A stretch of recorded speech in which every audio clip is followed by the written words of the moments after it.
Maintenant, c'est le deuxième enseignement.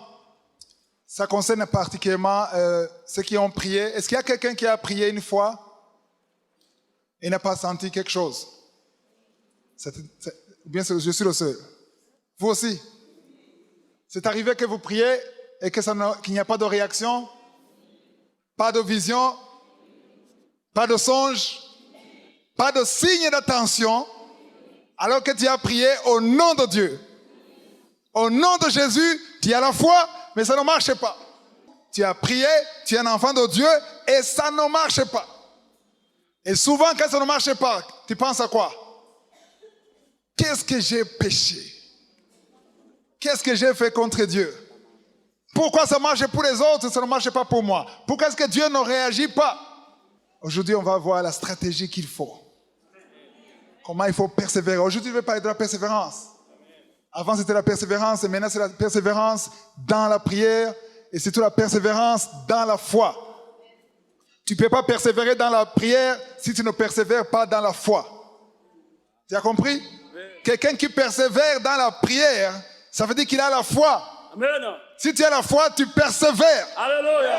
C'est pourquoi dans Ephésiens 6, verset 18, dans Ephésiens 6, on parle des armes de Dieu. Il y a des gens qui disent que le livre d'Éphésiens 6, on parle des armes du chrétien, mais ce ne sont pas les armes du chrétien. On ne dit pas les armes du chrétien, on parle des armes de Dieu. Il y a la ceinture, il y a le casque, il y a l'épée, il y a les chaussures, il y a le bouclier de la foi, verset 16 et verset 17, on parle de l'épée. Et beaucoup de chrétiens se limitent au verset 17.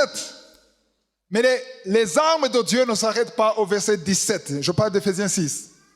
C'est comme ça. Il y a des versets que je donne comme ça, c'est pour ça qu'il faut écrire. Amen. Mais le verset 18, il y a une autre arme de Dieu que les enfants de Dieu oublient. Parce qu'on parle seulement de l'épée, des chaussures, mais on oublie le verset 18. On parle de la prière. Et la prière, c'est une arme. Alléluia. On parle de prière, toutes sortes de prières et de supplications. Prière et supplication. On sépare la prière et les supplications. Un jour ici, je vais enseigner sur la supplication. On va comprendre comment supplier dans la prière. Et on dit au verset 18, veillez-y avec une entière persévérance. Alléluia. Alléluia. Prier, c'est bien. Mais persévérer, c'est pas facile. Persévérer. Pourquoi est-ce qu'on persévère? Parce qu'il y a des oppositions. Il y a des blocages, il y a des choses qui t'empêchent d'avancer. Mais quand tu as la foi, tu persévères. Alléluia. Si tu pries, il n'y a pas de réaction, tu abandonnes, c'est la foi qui est limitée. La foi a une dimension. C'est pour ça que je disais, femme, ta foi est grande. Il y a une petite foi, une foi moyenne et une grande foi. Et une super foi. La foi diffère. Et plus tu as la foi, plus tu persévères dans la prière. Si tu as prié samedi, tu as mis la main, 2 samedis, 3 samedis, ça ne marche pas, tu abandonnes. C'est ta foi qui faille. Mais si tu as la foi, tu as entendu des gens qui ont témoigné, j'ai mis la main pendant 8 mois. Tous les samedis, j'étais là. Mais jusqu'à ce que Dieu m'exauce. C'est la foi qui fait que tu persévères. Sans la foi, tu ne peux pas prier tous les jours. C'est impossible. Quand les choses vont mal, tu abandonnes la prière. Mais quand tu as la foi, tu sais que ça ne dépend pas de ce que tu vois.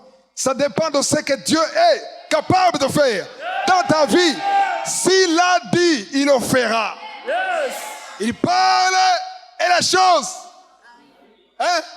arrive. Il dit et la chose existe. Il parle à la mort. Il parle et les choses reprennent la vie. Alléluia. Alléluia.